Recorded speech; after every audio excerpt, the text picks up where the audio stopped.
June 28, 2004, Newberry Springs, California. A woman climbs into a car carrying a white suitcase, telling her friend she's finally going home to Arkansas. April Pitzer is 30 years old, a mother of two, and terrified. Days earlier, meth dealers discovered she was the federal informant who sent them to prison. Now she's running. Her friend drops her at a desert roadside and drives away. April is never seen again. 20 years later, DNA from a blood-stained mattress buried in an abandoned mine will name her killer, but justice remains as elusive as the truth. Before we get into the story, drop a comment with your country and the time right now.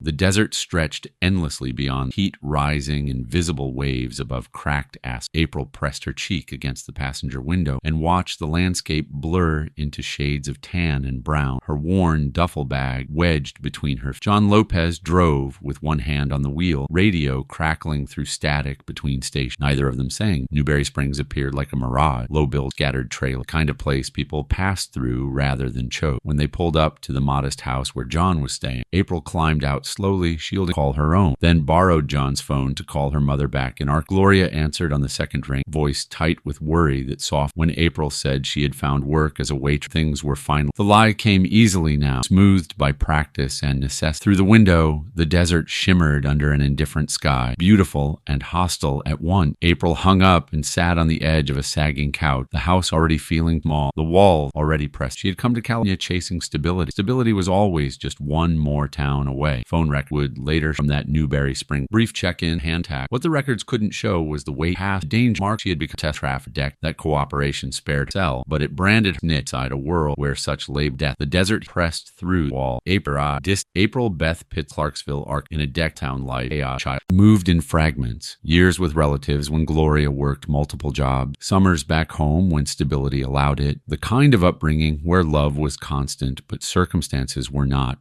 By her teenage years, April had returned to live with Gloria full-time, attending local schools and dreaming of the kind of ordinary life she saw other families live. She was bright, quick to laugh, church-going when she could be. The kind of daughter who called home even when things were hard. Family photos from those years show a young woman with hopeful eyes holding her daughters close, wanting more than anything to give them the childhood she never quite had. Then came the traffic stop in her early 20s, a routine pullover that turned her life sideways. April was a passenger in a car with others, and when officers found methamphetamine, everyone inside faced serious charges. The choice presented to her was brutal in its simplicity: years in prison or cooperation. April chose to cooperate. She signed papers in federal offices under fluorescent lights, her hand trembling as she committed to becoming a confidential informant. The deal meant she would provide information on meth network, testify if needed, and help federal agents dismantle trafficking operations that stretched across state lines. For Gloria, watching from the gallery during those early meetings, it felt like watching her daughter walk into a fire to avoid drowning. The agreement spared April prison time, but it also placed her in a position few people survive unscathed. School records and medical files gathered later by investigators would document the gap between April's early potential and the fractured path her life took after that traffic stop. News clippings from the period show headlines about meth spread through the rural South, small towns swallowed by addiction and violence, families torn apart by a drug that moved faster than law enforcement could track. April became part of that larger wave,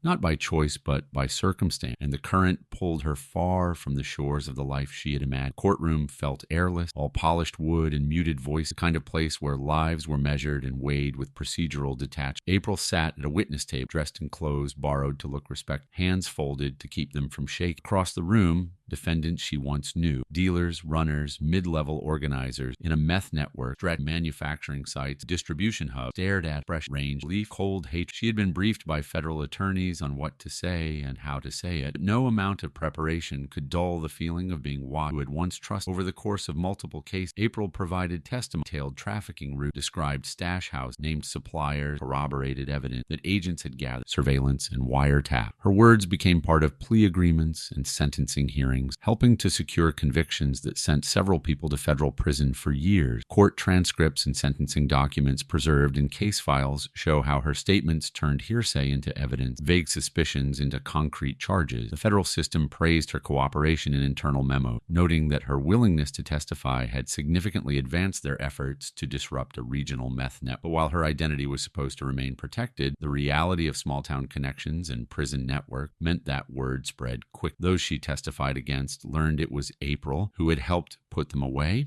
In the months following her final court appearance, April began receiving veiled threats. Messages passed through mutual acquaintances, strange cars idling near Gloria's house, kind of warnings that never rose to the level of actionable evidence but felt real and keep her awake. A local Arkansas news segment briefly mentioned a federal meth bust and praised community cooperation, never naming April, illustrating how informants were celebrated publicly while left vulnerable private. She had cleared the courtroom, but she had not cleared the danger. She walked out of the courthouse into harsh daylight. After her last test, April scanned the parking lot, eyes moving from car to car, waiting for someone to step forward. No one did, not then. The apartment in Texas felt temporary from the first day, kind of place where box stayed half unpacked because no one believed the stay would last. April and Chase Pitzer had married with hopes of building something stable, a home for their 2 daughters, routines that felt normal, a life insulated chaos April had left behind in Arkansas. For a while, it almost worked. There were school drop-offs and grocery runs, arguments about bills and bed, the ordinary friction of a family trying to function under finance. But April's mental health, always fragile, began to fracture under the weight of fear and instability. She had been diagnosed with bipolar disorder, her mood swinging between manic energy, crushing low. The paranoia came with knowing she had made enemy world that did not forgive, made it nearly impossible for her to trust anyone, including Chase. Medical records obtained later by investigators documented the bipolar anxiety, paranoia, and pattern, missed appointment, and instant medication adherence. April Gloria, the medication made her dull, was moving through fog, and that Sharp felt safe even if it meant Chase tried to stand. He was not equipped to manage late-night fear. The moment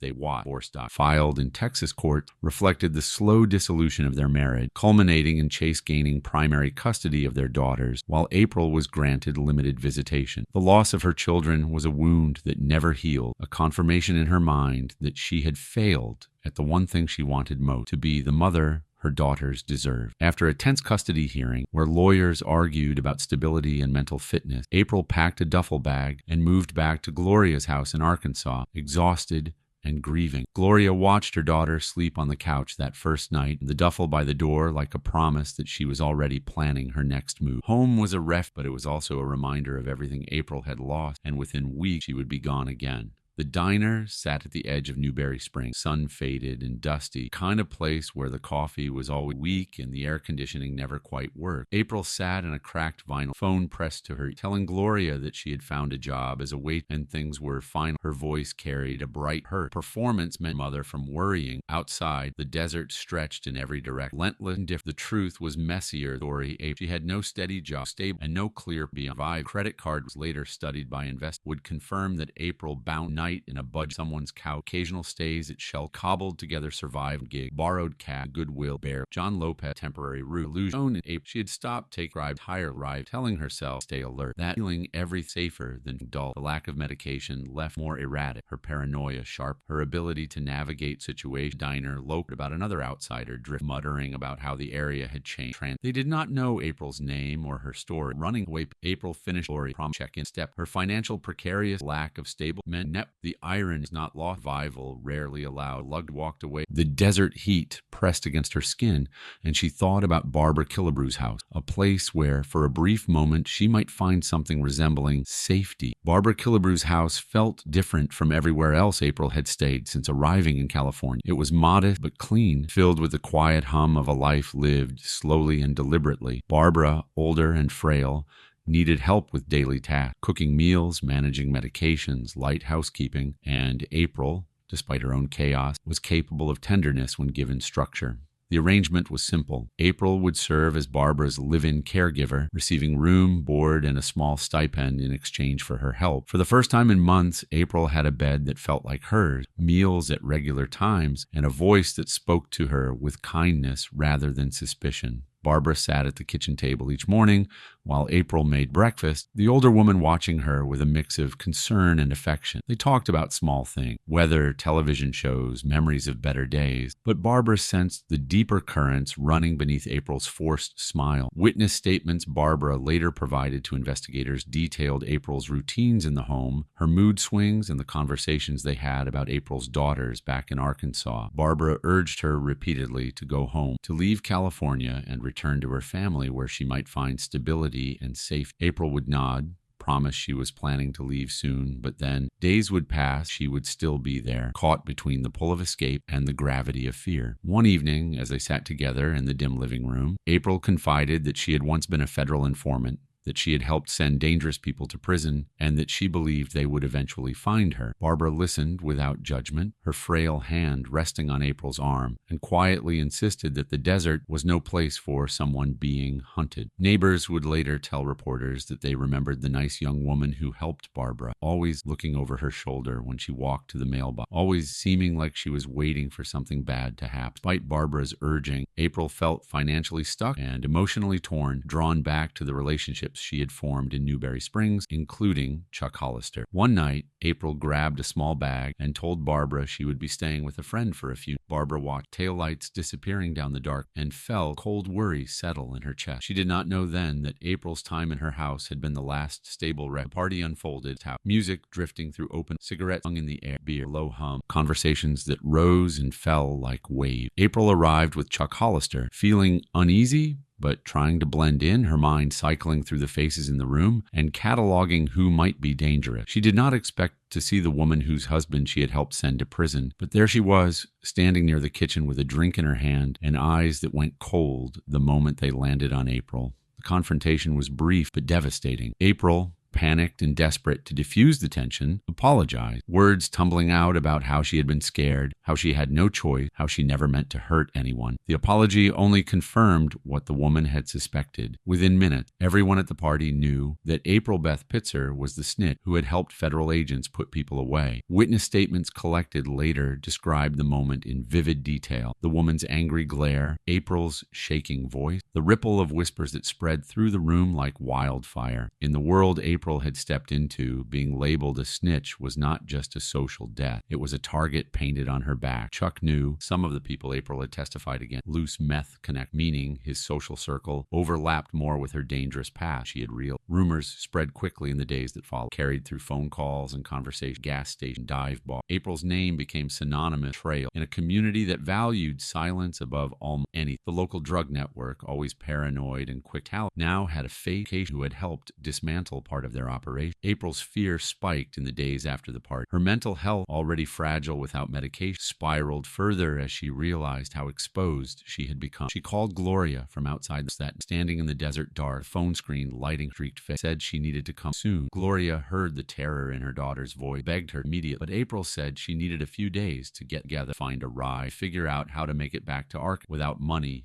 or those few days stretched. Morning of June 28, 2000, arrived with the pale light, the desert air already. April carried a white pack, small item like Chuck Hollis' vehicle up plate, and April's suitcase way the back. She had told Mult heading back to Arkansas anyway felt farther than the danger around her. Chuck drove, later described to investigators as a bus stop or transportation pickup area near the 3000 block of Caspian Way, a dusty stretch of road where nothing much happened except people coming and going without ceremony. April was quiet during the drive, staring out the window at the desert rolling past, her mind already halfway home. Cell tower records and limited sightings from neighbors would later place the two of them together that morning, making Chuck the last confirmed person to see April alive. A passing driver told police years later that they noticed a woman with a white suitcase and a man standing near a dusty roadside, their body language suggesting an argument or a tense conversation, but the driver did not stop or call it in at the time. Another small regret in a case that would eventually be built from them. Chuck insisted in his statement to investigators that he dropped April near the pickup point, watched her get out with her suitcase, and then drove away, assuming she would find her way onto a bus heading east. There was no ticket purchased in her name, no video footage of her boarding any vehicle, no record of April Beth Pitzer leaving Newberry Springs by any official means. The plan she had spoken about so clearly to Gloria, to Barbara, to others simply evaporated into the desert air. From the moment Chuck's car pulled away and dust swallowed the road. April was never seen alive again. The empty stretch of Caspian Way remained quiet, the wind pushing trash across the dirt, suitcase gone, and with it any trace of the woman who had been so determined to go home. The desert, vast and indifferent, held its secrets close. What happened in the hours and days after that ride would become the central question of an investigation would stretch across 2 decades, involving investigators, forensic scientists, and a mother who refused to let the world forget her daughter's name. Gloria Denton's kitchen in Arkansas felt smaller with each passing day. The phone did not ring. She had marked a calendar on the wall, circling the date April promised to call once she made it home. But that date had come and gone in silence. At first, Gloria told herself that April was just delayed, that travel took time when you were broke and relying. But as days turned into worry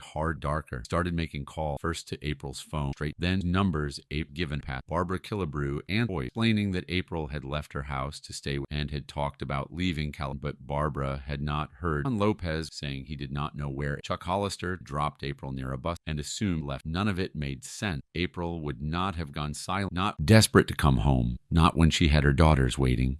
Gloria enlisted a family friend to file a missing person report with the San Bernardino County Sheriff's Department on July 16, 2004, officially marking the start of an investigation that would consume the next 20 years of her life. The missing person report, call logs showing Gloria's frantic attempts to reach April, and handwritten notes Gloria kept tracking every conversation became foundational documents in the case file, fixing the timeline and confirming that April's disappearance was not voluntary. Barbara told Gloria over the phone about the party confrontation, about how April had been terrified after her past as an informant was exposed, and about how she had been actively planning to leave California. The details deepened Gloria's sense that something terrible had happened. In Arkansas, neighbors helped Gloria put up homemade flyers with April's photo, distributing them at truck stops and posting them online in missing person forums. In California, the initial reaction was more muted. Newberry Springs was a transient community, and another missing woman with ties to the drug world did not immediately spark urgent. Distance between states and April's unstable lifestyle made it difficult for investigators to quickly reconstruct her final days, but Gloria refused to let the case slip into bureaucratic limbo. The chapter closed with a clerk, sheriff's station, stamping the date on the missing person, the file placed in a stack that felt far too tall, while Gloria sat at her kitchen table staring at the phone and willing it to ring. Detective Laura Medina stood in the briefing room at the San Bernardino County Sheriff's Station, studying the whiteboard where April's photo had been taped alongside maps of the desert and a growing list of names. She had taken the case after recognizing that it risked being written off. Another missing woman with a drug hit, transient community, the kind of case that could quietly fade without sustained attention. Medina was seasoned enough that those were the cases that mattered, the ones where indifference came its own. Started by calling Gloria, listening as the mother walked through every detail to remember about April's last interview. Barbara Killibrew's careful recollection. Chuck Hollister's interview, his version last day, delivered in simply dropped April near a bus stop and driven. John Lopez, eager to disclaiming limited knowledge of April. Interview transcripts captured conversation, preserving a gap that would later become deeper investigation. During these early interviews that Medina learned, April had been a confidential informant in federal meth cases, a revelation that reframed the entire disappearance. Suddenly, this was not just a missing person case, it was a probable retaliation, a woman hunted by people she had helped imprison. Medina pinned the theory to the board and began working backward, trying to identify who among the convicted might have had the reach and motive to order harm against April, even from behind bars. Local reporters began mentioning April's disappearance in short segments, framing it as a mysterious case with possible drug ties, subtly shaping public perception in ways that both helped and hindered the investigation. Without a body or a clear crime scene, Medina struggled to convince her superiors to allocate significant resources to what they saw as a probable voluntary disappearance or overdose. She pushed back, arguing that the pattern of fear, the party confrontation, and the abandoned plan to go home pointed to foul play. Medina pinned a note on the board in red marker. Last scenes 2804, Caspian Way, white suitcase, then circled it, vowing to follow the trail wherever it led. The whiteboard became a living dock, red string stretching from April's photo toward the I-50, toward Newberry Springs, toward the desert's vast secret place. Medina knew she was chasing shadows, but shadows were all she had. The discovery came in September 2004, far from California, in the fluorescent lit bathroom of a Love's truck stop in Roseburg, Oregon. An employee employee cleaning the stalls noticed writing scratched into the wall above the toilet paper dispenser, the kind of graffiti that usually amounted to crude jokes or phone numbers. But this was different. The message read, "Want to find a missing girl from Arkansas? I-15, 3 miles east of Bar." The employee stared at the word, feeling a chill run through them despite the stuffy air. They reported it to their supervisor, who contacted local authority, triggering a coordination between Oregon and San Bernardino County. Photographs of the bathroom wall were taken, documenting the scratched letters and their precise location, and the tip was logged into April's case. Detective Medina, the report, confirmed 2 critical facts. Whoever wrote it knew that April marked, and they knew she had vanished near the I-corridor bar. It was a chilling confirmation. Someone connected to her fate had passed through that bath, perhaps a truck driver or traveler who had overheard something, seen something, or been involved in something they could not fully stay silent about. The employee's statement became part of the case file, their memory of the eerie specificity of the message preserved in official report. Medina pulled out maps and marked the location, I-15, 3 miles east of Barstow, then traced a line toward Newberry Springs. If someone wanted to dump a body in the desert, this was exactly the kind of route they would take: isolated, vast, and unforgiving.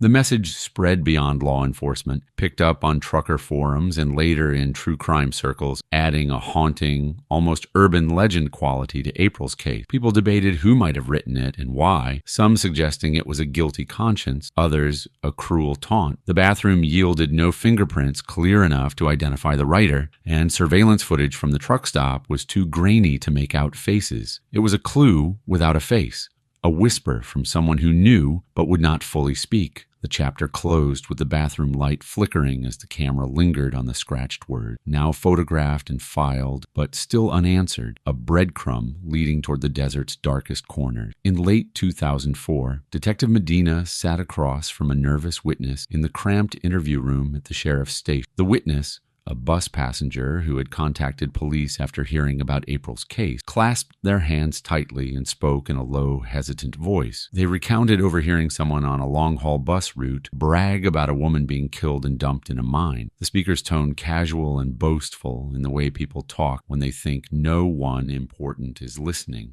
The witness could not identify the speaker definitively, but they remembered enough details to point investigators toward the region's many abandoned mine shafts, places where the desert had swallowed industrial ambitions decades earlier and left behind deep, dark holes perfect for hiding things that were never meant to be found. The witness statement, combined with geological maps and local mine ownership record, led Medina to focus on the Red Dog mine in Ludlow, a property owned by Dan Dansbury. Dansbury was a friend of Chuck Hollister, a detail that immediately tightened the investigative circle. Medina learned that Dansbury had a reputation in the area for knowing off-the-map desert spots, places where people could come and go without attracting attention. His ties to Chuck and to associates in the local drug scene made him a person of interest, though Medina lacked probable cause to treat him as anything. Local bars and gas stations whispered that mines had been used as dumping grounds for years, and that secrecy was protected by stories carried the weight of truth. Even if no one say the record, Medina arranged with Dansbury, who denied any and insisted without his knowledge. He was cooperative on paper, questioning limited access to the mine, but there in his demeanor felt rehearsed, like a man who had prepared for this conflict long before it happened. As Medina left that initial meeting, she arranged for a large-scale search with cadaver dog at Red Dog, knowing that what they would find in the desert might change the case forever, though not in the way anyone hoped. The chapter ended with a pre-dawn shot of search vehicles driving toward the mine, headlights cutting through the dark, the desert waiting to give up its secrets one piece at a time. December 2005 arrived cold and overcast, unusual weather for the Mojave Desert. Investigators in protective gear moved carefully among rocks, rusted equipment scattered across the Red Dog mine proper, cadaver dogs barking and whining as they picked up scent that human noses could not detect. The search had been methodical, grid by grid, teams working in silence broken only by radio chatter and the wind pushing scrub. Then came the discovery that would redefine a women's clothing, a white suitcase, and a blood-stained mattress found in or near the mine area. Searchers photographed everything in place before carefully bagging each item. Chain of custody logs documenting every hand touched the evidence. Gloria was shown photograph case and clothing days later, her hands shaking as she recognized pattern and items she had helped April pack months earlier. The white suitcase, unmistakable. Early forensic reports brought devastating news. Weather exposure had degraded any biological item to the point that no usable DNA profile could be recovered The blood on the mat confirmed, but the sample compromised for the technically available. Extract a genetic profile could be run through database compared to known individual. Felt evidence that confirmed April had met violence, but not enough to name her. Still, investigators made a critical decision. They preserved section match fabric under controlled conditions, storing them in evidence lockers in case tech might. That decision, made quiet without fanfare, would eventually become the turning. News coverage in California and Arkansas shifted after the discovery. April's case was now framed as a probable homicide rather than a simple person. Images of the white suitcase mine broadcast. Viewers felt shock and anger. Gloria appeared on local, her voice steady, her eyes hollow, saying she knew in her heart that her daughter, that she needed someone held accountable. Without a body or DNA linking the evidence, prosecutors had no path forward to bring. The mine was a grim scene, confirmation of violence, still without a name as the items were loaded into evidence van. The desert seemed to exhale, having given something back, not enough to satisfy. Justice. Gloria clutched the photographs and wept, knowing April's dead, but unable to bury. Dan Dansbury sat across, cluttered off, dusty windows letting in pale light that did little to bright. Papers were stacked on every surf map, wall, cough, cigarette. Medina asked him about his friend Chuck Hall, about who had acted. Dansbury leaned back in his chair, careful and measured. Any knowledge of April or how her belongings ended up. Claimed meant Red Dog, that the desert was full of trespass and that he could not possibly monitor everyone who came. It was a defense built, plausible deny, and Medina knew it would be difficult to break without evidence. Interview recordings and property records that Dansbury was known in the area gathered mine, allowing friends were never entirely clear. Local described him as a man knew too much about the desert geography in ways that felt press-settled. A mine worker to Medina off the record mentioned that Dansbury once bragged the mine's anything. A comment on chilling new weight in the contact Ape case. Community gossip painted Dansbury either a convenient villain for entry or a man genuinely involved. Dark opinion splitting along lines. Chuck Hollister was re-interviewed. Story about dropping Ape Caspian Way remaining unchanged. Denied ever going to Red with Ape. Denied knowing how her belongings ended up there, and denied any involvement in her disappearance. Without a direct tie from Chuck to the mold-up Dino. Years later, as Dan Gloria out asking to meet many suspect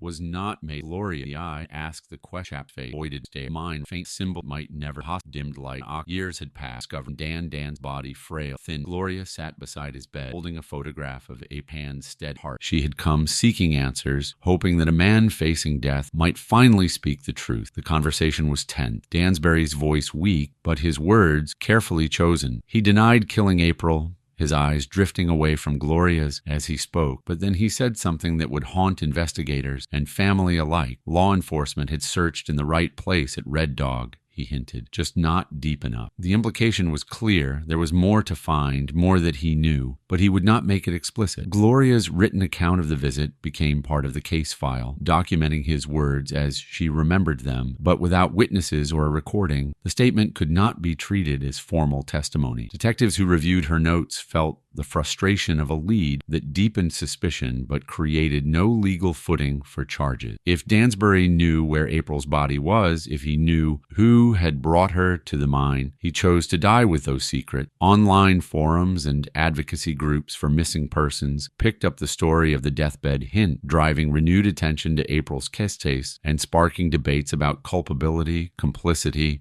and the ethics of dying without confession. Some believed Dansbury was April's killer. Others thought he was protecting someone else, and still others suspected he simply enjoyed the power of knowing something the world desperately wanted to learn. After Dansbury's death, the case file languished. Investigators had done everything they could with the tools available to them, but without new leads or breakthroughs, the file was marked cold and moved to storage. Time moved on, but the evidence waited in the dark, preserved and cataloged, sitting on a shelf where boxes labeled Pitzer gathered dust. Gloria returned home, carrying the weight of a conversation that had given her nothing, the confirmation that someone knew what happened to her daughter and had chosen silence. Chapter closed on the storage shelf, the camera lingering on sealed evidence box, the mattress sample still holding secrets no one yet knew how to read. In 2012, 8 years after April vanished, Gloria sat in the gallery of an Arkansas courthouse, hands folded in her lap, watching as a judge reviewed papers stacked neatly on the bench. The hearing was a formality, a legal step necessary for estate and financial matters, but it felt like an end. With no contact, no verified sightings, and no reason to believe April was alive, court was prepared to issue a declaration of death. The proceeding was brief, the judge's voice measured and respectful as they outlined the evidence supporting the conclusion that April Beth Pitzer. Gloria listened, her face a careful mask, knowing that this moment would formalize what she had always feared but had never wanted. The death declaration order was entered into the record, codifying April as deceased without a cause of death or an identified perpetrator. Law enforcement files, including entries in the National Missing and Unidentified Person System and California Department of Justice databases, had already listed April as missing and presumed murdered, but this civil hearing made it official in the eyes of the law. For advocacy websites and victim support groups, April's case became an example of families forced to seek legal closure in the absence of investigative closure, prompting debates about how long authorities should actively work cold cases and what resources should be allocated to them. For Gloria, the legal death felt like giving up, even though she knew it was not. It was simply the recognition that hope, as she had once understood it, was no longer something the law could accommodate. As Gloria left the courthouse, the weight of the declaration settled over her like a shroud. On paper, April's story had ended. A missing woman declared dead, her case cold, her killer unnamed. But in the evidence locker back in California, the preserved sections of the bloodstained mattress still waited, holding on to information that no one yet knew how to access. The chapter closed with a static shot of the storage shelf, the sealed mattress sample sitting in its box, time moving forward while the evidence remained frozen, waiting for technology and determination to catch up. In 2016, Detective Ryan Cole stood in the San Bernardino County Sheriff's Cold Case Unit office, staring at a digital board displaying April's photo alongside map, timelines, and red line connecting names and locations. Cole had recently been assigned to the unit, tasked with reviewing unsolved cases and identifying those that might benefit from new investigative approaches or advancing forensic technology. April's case caught his attention for several reasons. The strong circumstantial evidence, preserved physical items from Red Dog, and Gloria's persistent advocacy, which had kept the case from fading entirely into obscurity. Cole believed that with improved DNA extraction methods, there might be a chance to recover genetic material, bloodstained mattress set, that had been unusable over a decade earlier. He submitted a formal request for sending preserved lab technology that had not a forensic science viewed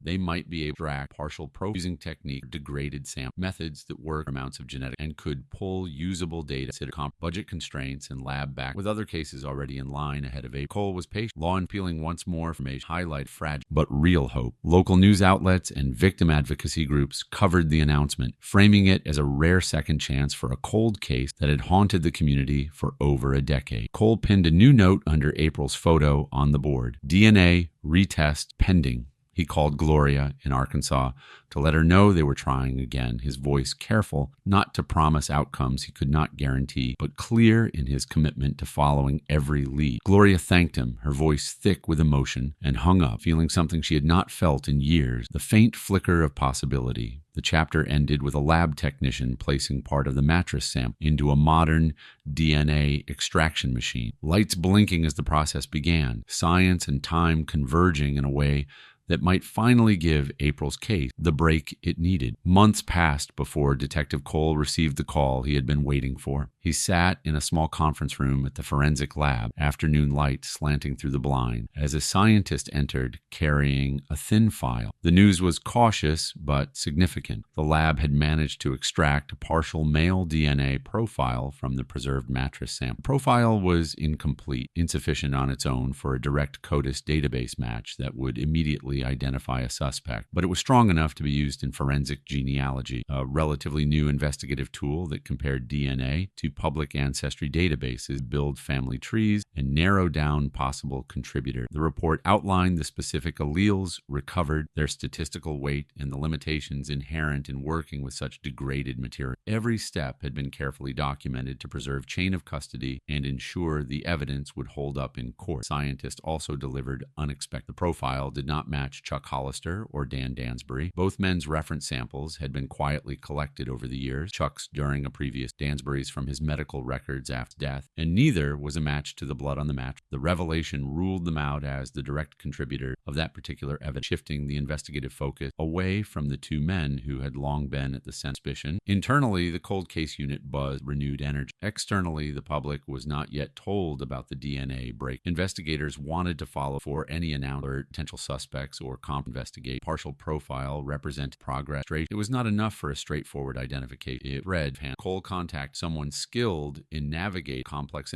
public record. He sent the profile request. Follow the blood wherever it leads. The chapter closed on the genealogist staring at a genetics interface on a laptop, charts and family trees beginning to take shape on the screen. April's photo taped beside the monitor is a reminder of why the work mattered. The forensic genealogist worked in an office cluttered with ancestry charts, printed family trees, and monitors glowing with genetic data. Evening light faded outside as they traced the partial DNA profile through public genealogy databases, comparing alleles and building connections across generations. The work was painstaking, requiring both scientific precision and investigative intuition, identifying distant relatives, and then working backward to find common ancestors who might lead to the unknown contributor. Weeks of analysis narrowed the possible matches to a specific family line with roots in the Southwest and documented ties to San Bernardino County. From that cluster of relatives, a probable individual emerged. A man the genealogist flagged for Detective Cole's review, someone whose criminal history and geographic movement aligned disturbingly well with the timeline of April's disappearance. The man's name, used here as Eli Mercer, appeared in records tied to meth distribution and enforcement activities within networks that overlapped with those April had helped expose. Cole learned that Mercer had prior contact with individuals connect cases April testified in, people who had gone to prison, partly because of her cooperation. Further research showed that Mercer had traveled the I-15 corridor frequently during thousands of vehicle registrations and phone, placing him in the Barstow and Newberry Springs area around the time April vanished. He also had occasional access to remote desert, including areas near Red, through associations that investigated beginning to map. Genealogical reports, constructed family tree, linked the unknown DNA Mercer's lineage with a probability high and just for the quiet case. The broader public remained unaware. To them, a case web photo and a tip. Cole knew that the defense would inevitably challenge genealogical evidence, arguing it was unreliable, scientifically unsound. He needed more than DNA and family. He requested a sample of Mercer's DNA. A recent arrest on unfirmed the gene direct match. Chapter closed. Jail careful guarded cup track ceilings have a final step. Name them whose blood had been on April's match. The lab confirmation came weeks later. Detective Cole, forensic science, stood in the test as results print. The room 10 DNA take Eli Mercer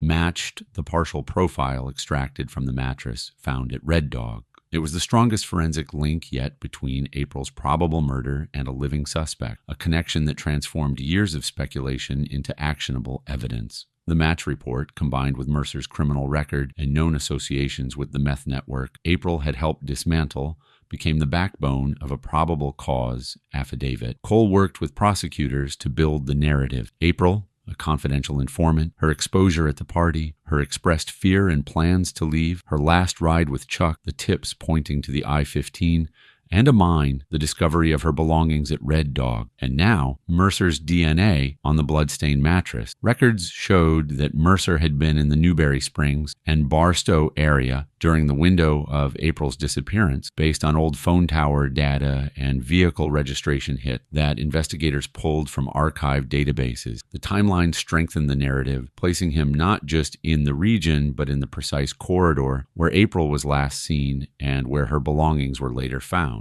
Internally, the district attorney's office saw the case as a potential landmark cold case prosecution, a demonstration that advances in forensic science could bring justice even decades after a crime. Externally, the case remained quiet as investigators and prosecutors planned Mercer's arrest, wanting to move carefully to avoid alerting him or giving him time to flee. The defense would inevitably argue secondary transfer, contamination, or innocent presence, claiming that Mercer's DNA ended up on the mattress through indirect contact or cross-contamination rather than direct involvement in April's murder. Cole anticipated those arguments and worked to document every step of the evidence handling, every preservation decision, and every chain of custody transfer to ensure the integrity of the case. The district attorney convened a meeting to decide whether an indictment, knowing the case was strong enough to charge but not guarantee win. After weighing the evidence, the decision was made they would move forward. Cole prepared to deliver the news to Gloria, knowing it would reopen even as it offered the possible answer. Chapter closed. Cole, standing outside Gloria and Art, taking a deep breath before knocking on the door. There was finally name tied. Courtroom in San Bernardino, packed daylight, morning light filled high. Gloria Dent sat tight. Mercer sat at fresh eye. How prosecute the narrative, how all the fit together. April Beth Pitzer, a former confidential informant whose testimony had sent dangerous meth traffickers to prison, her accidental exposure at a party in Newberry Springs, her terror and plans to flee California, her last ride with Chuck Hollister on June 28, 2004, the eerie message scratched in an Oregon truck stop bathroom, the bus passenger's account of someone bragging about dumping a body in a mine, and the discovery of April's belongings in a blood-stained mattress at the Red Dog Mine, where Eli Mercer's DNA was found. Witnesses were called one by one, each adding a layer to the story. The Love's truck stop employee described finding the scratched message, their voice steady as they recounted the exact words that had pointed investigators toward the I-15 and Barstow. The bus passenger testified about overhearing the chilling claim that April had been killed and disposed of in a mine, their testimony corroborating the broader theory of the case. Barbara Killibrew took the stand, her frail voice describing April's fear after the party, her plans to go home, and the kindness she had shown even in her darkest moment. Detective Medina and Detective Cole walked the jury through the investigation, from the initial missing person report through the discovery at Red Dog to the breakthrough DNA testing and genealogical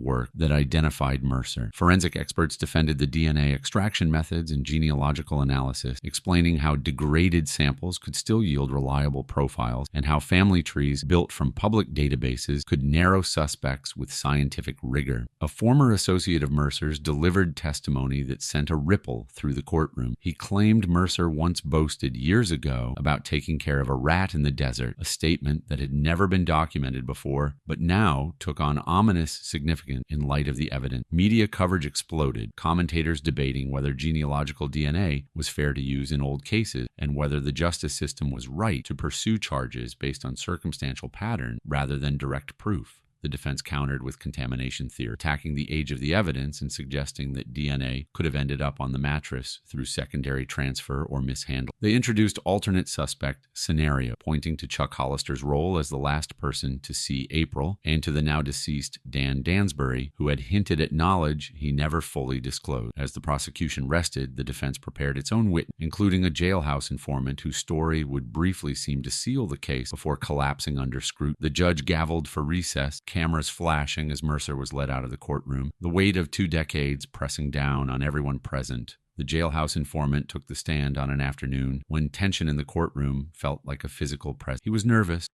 eager, his history written across his body language, someone accustomed to cutting deals and leveraging information. Under oath, he claimed that Eli Mercer had confessed while they were housed together, saying he had put a snitch in a mine out by Ludlow. The informant said Mercer mentioned a second man who had helped, though he could not clearly name that person, and described the disposal with a casual tone that suggested it was just another job completed. The prosecution treated the testimony as corroborative, tying Mercer's alleged confession to the long-standing mine theory, to Dan Dansbury's deathbed hint about searching not deep enough, and to the physical evidence found at Red Dog. For a brief moment, the narrative seemed to snap into place. April's informant status, the party exposure, the mine tip, and now a confession linking Mercer directly to her death. Spectators shifted and whispered. Reporters drafted headlines about a jailhouse confession sealing the case, and Gloria allowed herself to believe that justice might finally arrive. But the defense was ready. On cross-examination, they methodically exposed the informant's extensive criminal history, highlighting prior instances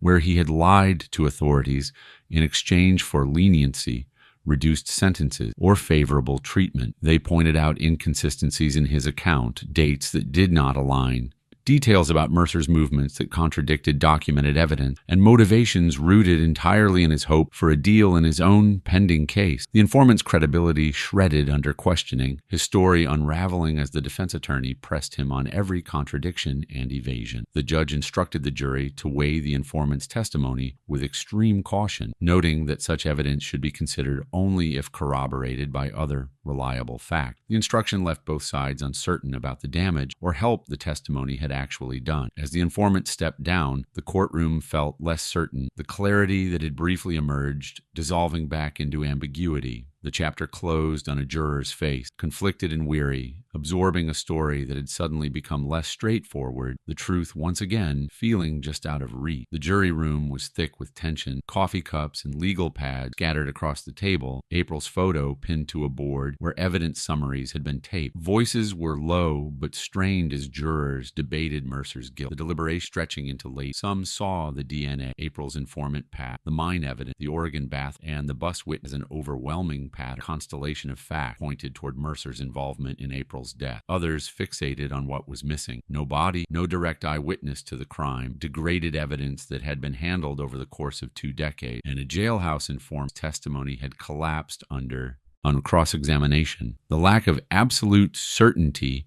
gnawed at them. Jurors requested read backs of key testimony, the forensic genealogist explaining how family trees and DNA worked together, the bus witness recounting what they had overheard in references to Dan Dansbury's cryptic deathbed statement. They tried to piece together a narrative that explained everything, but each time they thought they had consensus, someone raised a doubt. One juror voiced the fear that convicting Mercer without absolute clarity would mean guessing about a man's life, sending him to prison based on probabilities rather than proof. Another countered that failing to convict might leave April's killer unnamed forever, allowing him to escape accountability for a crime everyone in the room believed had been committed. The debate circled back on itself, passion and reason clashing, the weight of the decision pressing down on each person. Outside the courthouse, cameras rolled as activists held signs demanding justice for April, their voices calling for a conviction. Nearby, civil rights advocates held their own signs, cautioning against over-reliance on genealogical DNA and warning that shaky supplemental witnesses could lead to wrongful convictions. The public was divided, much like the jury inside, torn between the desire for closure and the commitment to legal standard that required proof beyond a reasonable doubt. Inside the jury room, attempts to compromise, revisit evidence, and reinterpret the judge's instructions all failed to bridge the gap. Finally, after hours of deliberation, the jury sent a note to the judge declaring themselves hopelessly deadlocked. The judge called them back into the courtroom and, after confirming they could not reach unanimity, declared a mistrial. The jury was discharged, their faces showing relief and regret in equal measure. Gloria sat in stunned silence as the courtroom emptied, feeling justice both impossibly near and infinitely far. The chapter closed on her sitting alone in the gallery, April's photo clutched in her hand. The reality settling in that after all the years of waiting, the system had delivered neither conviction nor exoneration, only more uncertainty. Months after the mistrial, early morning light spread across the Mojave Desert near Interstate 15, 3 miles east of Barstow. Wind moved through scrub brush, carrying dust and the faint hum of distant traffic. Gloria stood at the roadside, her hair tugged by the wind, staring at a small cross she had placed in the dirt. April's name was painted on the horizontal beam, along with the dates that bookended a life cut short. The district attorney had announced the decision weeks earlier. There would be no retrial. After reviewing the hung jury, the age of the evidence, and Eli Mercer's declining health while facing separate charges, the office determined that the likelihood of securing a conviction on a second attempt was too low to justify the expense and emotional toll on everyone involved. Legally, the case stalled in limbo, with Mercer neither convicted nor exonerated, his name forever tied to April's disappearance, but never formally adjudicated. April remained listed in the National Missing and Unidentified Person System and California Department of Justice databases as missing and presumed murdered. The investigation's records formally classified the case as a probable homicide, with one primary suspect never fully brought to justice. Detective Cole had called Gloria to deliver the news personally, his voice heavy with the weight of a career spent chasing answers that did not always arrive. He confided that, in his professional opinion, they had come as close to the truth as they were ever likely to get. He believed April had been killed in retaliation for her informant work, that Red Dog held the rest of her story, but he admitted they might never recover her remains. Gloria thanked him for everything he had done, knowing that some questions would remain unanswered, no matter how hard anyone tried. True crime podcasts, advocacy groups, and online communities debated the case endlessly. Some were convinced Mercer Mercer was guilty, frustrated that the system had failed to deliver a conviction. Others believed that unrecovered evidence and the silence of dead men like Dan Dansbury held the real answers, suggesting Mercer might have been one link in a chain of retaliation rather than the sole perpetrator. The final unresolved question lingered in every discussion: whether the man who stood trial acted alone as the killer or as one participant in a broader conspiracy that was now buried beneath desert rock and time. The case file stayed open, a technicality that meant any new tip, any recovered evidence, or any technological advance could theoretically shift the story again. But for Gloria, standing beside the cross as the sun climbed higher, the desert stretched endlessly behind her, the file's status mattered less than the simple act of remembering. She had spent 20 years searching for answers, fighting to keep April's name alive, and refusing to let the world forget her daughter. The desert, beautiful and indifferent, held its secrets close, the wind erasing footprints almost quickly as they were made. Gloria stayed a few moments longer, whispering words meant only for April before turning back toward her car. The screen faded to black, cross standing alone against the vast, unyielding landscape, a marker of a life lost and a mother's unending love.